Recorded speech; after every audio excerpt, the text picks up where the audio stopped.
Hello, John Doe. I want to thank you for coming here today, and I have gathered a pre-listing packet to kind of go through the listing process and some of the information I have collected from you previously.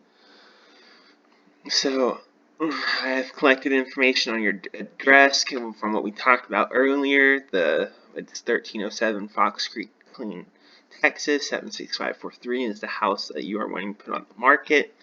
It's a 3-bedroom, 2-bath house, 2 living rooms, 1 dining room. There's carpet, has covered patio, has a fireplace, privacy fencing. This exterior is brick rock. There's fridge, there's stove, and you have painted, and there is a new roof.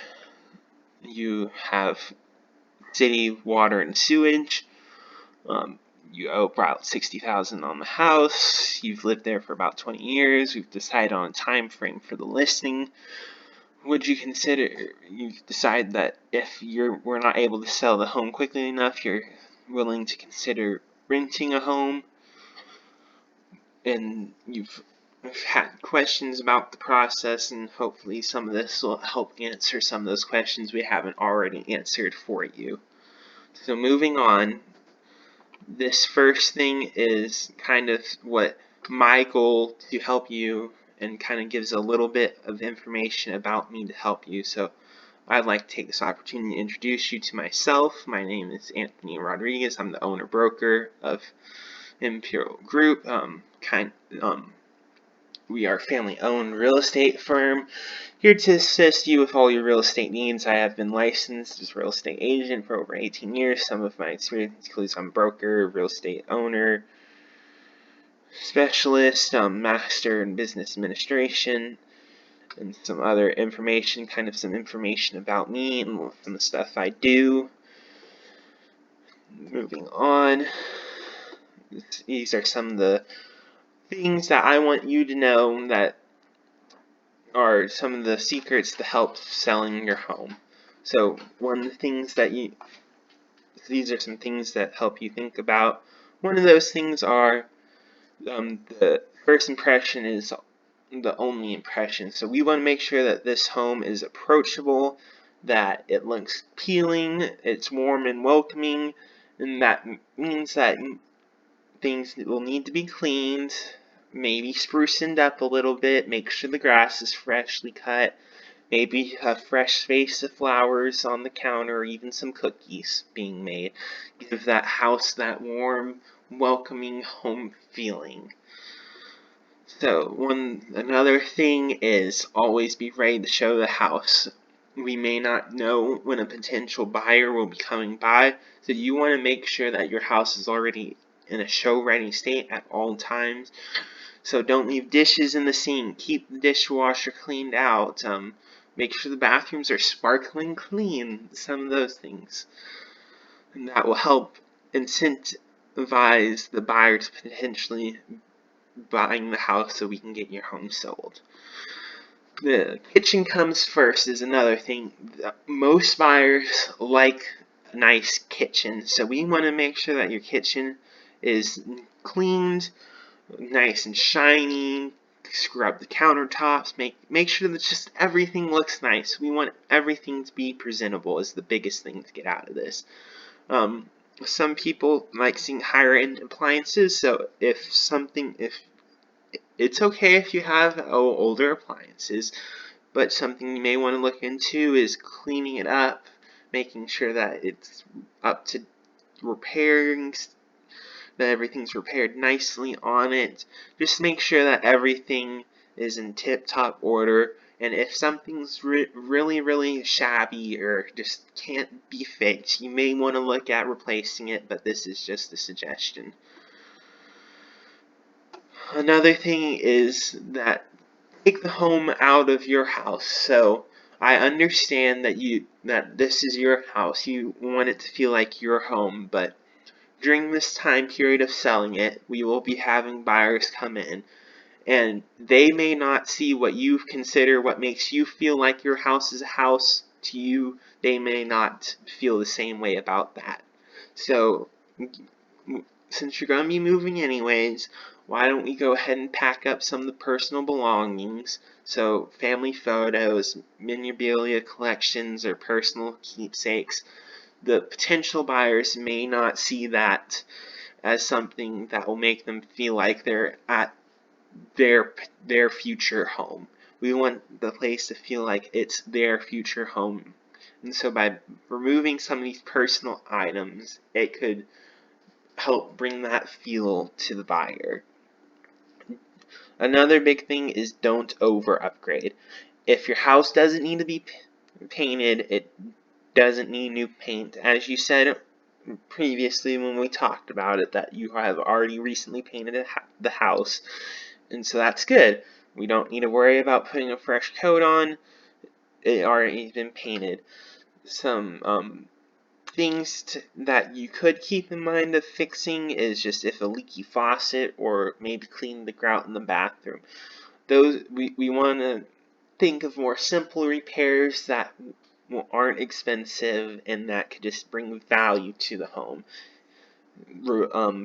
Putting a new wall into the house may not add value to the home, so those are just kind of things you want to keep in mind.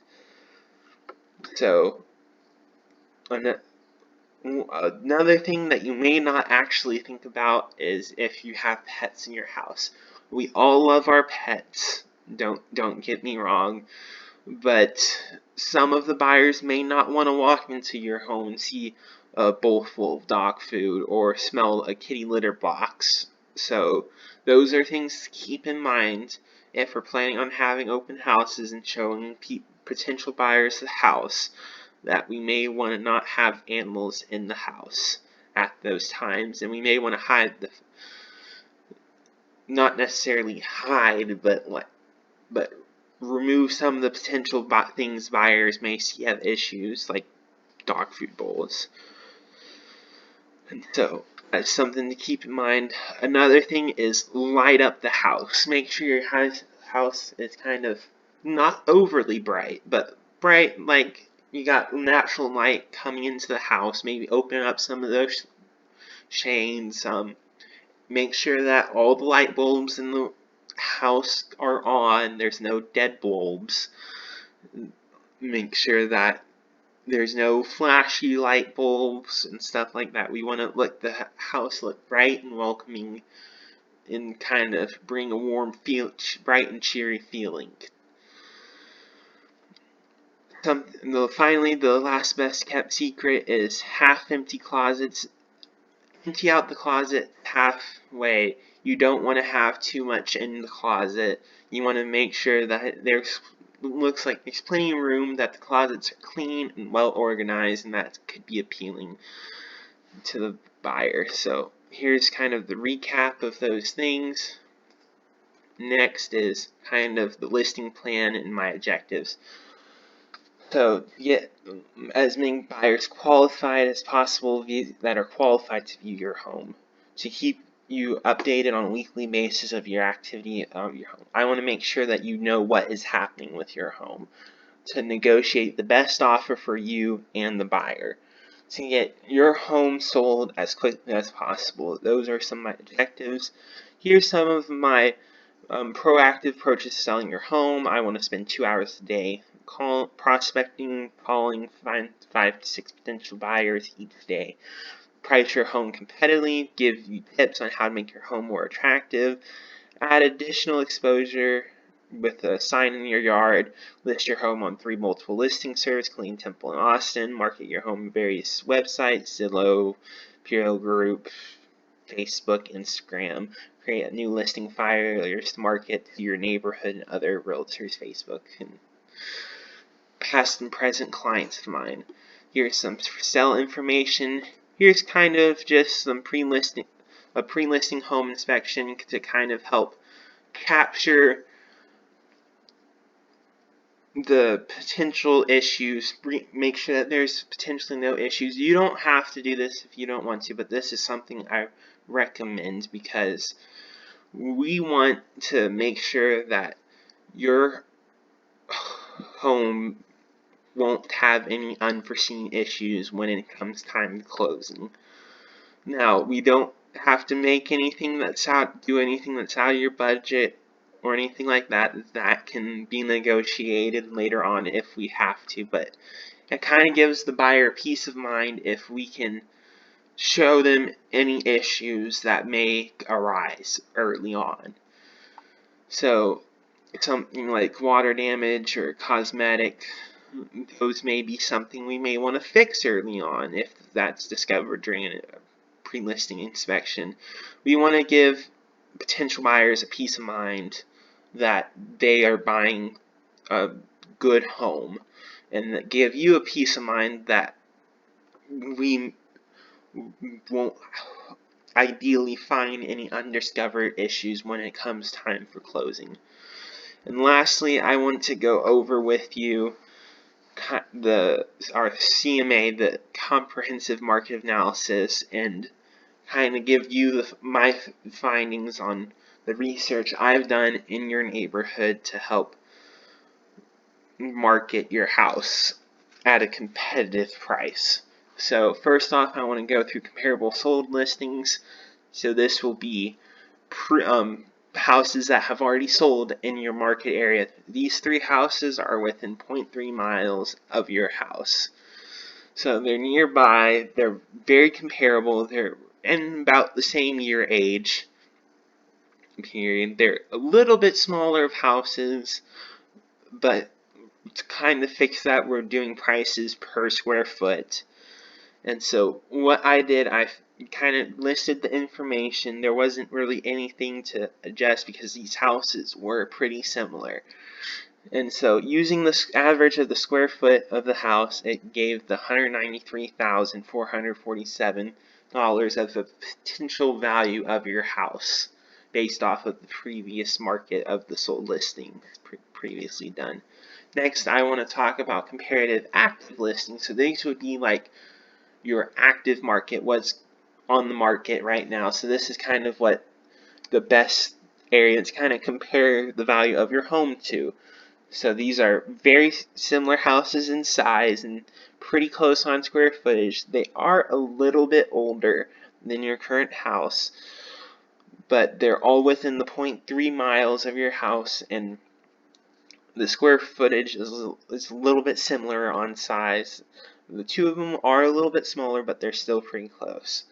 And so, using the price per square foot, I came up with the $211,541 for a potential value for your house.